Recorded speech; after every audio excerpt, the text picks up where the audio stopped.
Good morning, everyone, and welcome to your morning briefing for the 31st of October, 2025. This is Robert staying in for Mike, and let's get started on the domestic sit rep.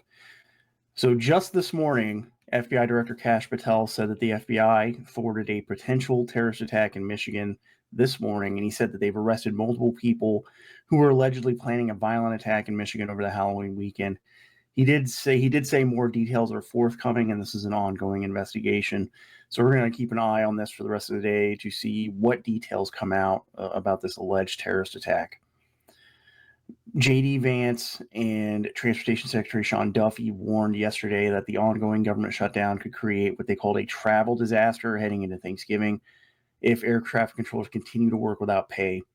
This was after a roundtable that Vance and Duffy held in Washington, D.C., with airline CEOs who also called for the Senate to pass a temporary spending bill to reopen the government because they are concerned about averting not only this potential travel disaster, but also ongoing air travel disruptions, because the FAA has continued issuing flight delays and ground stops throughout the week due to ongoing disruptions with air traffic control.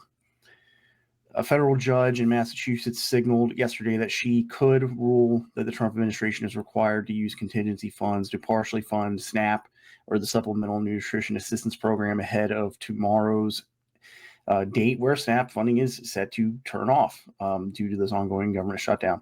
And this is going to impact 42 million SNAP recipients. I don't think that's going to totally avert this SNAP situation, because the Trump administration could still appeal and get a pause on the ruling. And even if they are ordered to send this money, it's probably only going to start next week. And it's only going to be enough for 2 weeks of SNAP funding, which, if I remember correctly, nationally, the federal government spends about $8 billion to fund SNAP per month. And they only have about $5 billion left in contingency funds at the USDA.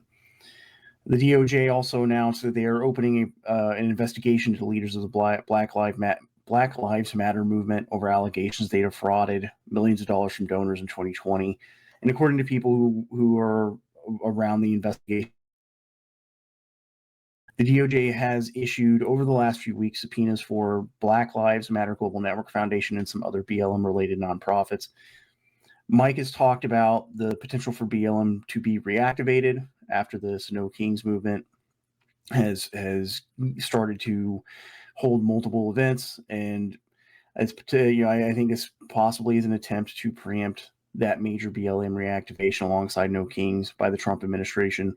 They are possibly preparing to deal with that alongside this burgeoning color revolution that's building up ahead of 2028. Then moving over to the domestic side, Minority Leader Hakeem Jeffries said that Maryland Democrats are going to move forward with a new mid-decade map in Maryland, and that, quote, they understand the assignment. And this was after talks he had with Maryland Governor Wes Moore and some state lawmakers. This came after Bill Ferguson, who's the state Senate president, the Maryland state Senate president, sent out that letter saying that they were not going to move forward with a new map due to the potential for it to kick off another wave of redistricting fights between Republican and Democrat controlled states. Democrats in Wisconsin are also trying to renew a push for a new map that favors Democrats in the state. The state Supreme Court is scheduled to hear 2 new lawsuits from some Democrat-aligned groups that are trying to force a new congressional map ahead of next year's election.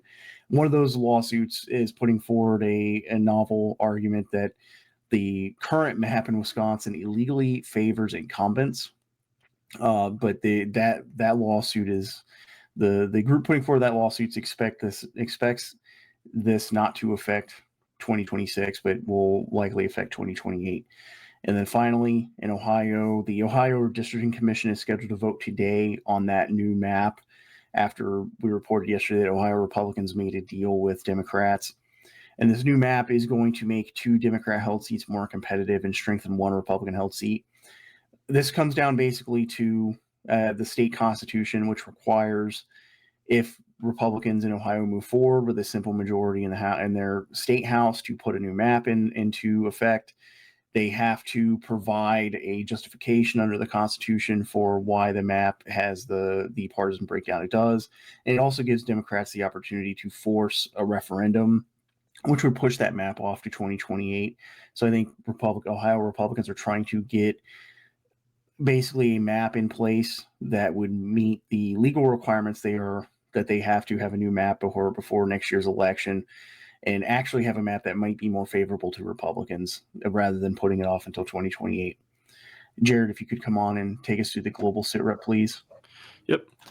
So yesterday, the War Secretary Pete Hegseth promised the Chinese defense minister that he would stoutly defend the U.S.'s interest in the region and ensure that it has the capabilities to do so, but all while avoiding seeking conflict. And actually, prior to the meeting, he kind of gave some color on that, saying that the new national security strategy will require him to secure the American hemisphere while continuing to deter China from its aims in the Pacific. Later on, after that meeting, he actually confirmed that the nuclear testing order that was issued yesterday will involve the Department of Energy.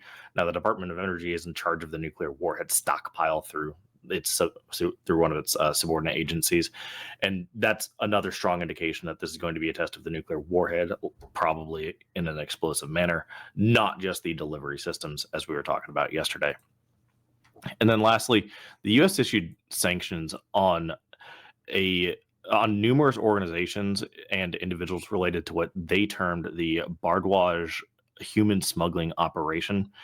And this was effectively an Indian-Mexican operation running illegal immigrants through Mexico from around the world. All right. Thank you for that, Jared. Let's move on. We are tracking 479 protests over the weekend. Take a look at the map, and if you're close to one of these yellow dots, please, if you happen to encounter one of these protests, post the details on our website so we can help track how some of these protests are going, what kind of increase or decrease in participation that's happening, and so we can get a better gauge on where these protest movements are headed. And we're going to move over to the high side now, where we're going to cover the Homeland Operations SITREP update. We're also going to talk about this Atlantic article that pointed out that more Trump officials than previous administrations are moving into military housing. And if you want to join us on the high side, you can head over to forwardobserver.com/trial, where you can get a 7-day free trial, and you can get access to our high side items and our analysis, which we provide only for subscribers after we publish the public facing SITREP. Now, Jared, if you could please take us over to the high side.